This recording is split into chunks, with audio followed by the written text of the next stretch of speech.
Olá pessoal, a nossa aula de hoje vai ser sobre controle do crescimento bacteriano e os principais conceitos que estão envolvidos no controle desse crescimento. Na aula passada a gente falou sobre os fatores que proporcionam o crescimento bacteriano, então a gente falou de fatores químicos, fatores físicos, alguns conceitos para o que favorece o crescimento bacteriano. Agora a gente vai falar sobre fatores que controlam os controles de crescimento das bactérias.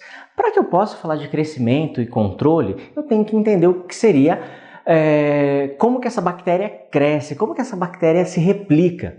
Então, queridos, diferentemente das células eucarióticas que vocês já viram na biologia, que é por mitose, quando a gente fala de bactéria, a gente fala de divisão binária, ou também conhecido como fissão binária, da onde uma única célula dá origem a duas células idênticas. Esse conceito também é chamado de uma reprodução assexuada, porque não está envolvendo os gametas distintos, gameta masculino ou feminino, e uma reprodução assexuada bipartidária ou uma bipartição. Também é chamado aí a nossa fissão binária, tá certo? Bom, quando eu falo desse crescimento, para entender o controle eu tenho que entender um pouquinho desse crescimento, existe um termo chamado tempo de geração. E o que seria esse tempo de geração bacteriano?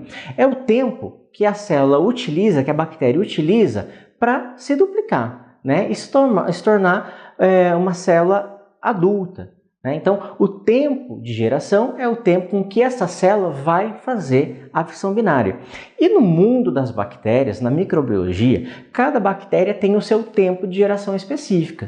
Então, eu tenho desde bactérias gram-negativas, Escherichia coli, por exemplo, que tem um tempo de geração de aproximadamente 20 minutos, até as micobactérias que têm várias horas para a sua replicação. Ou seja, o tempo de geração de uma célula para outra vai variar bastante, tá certo?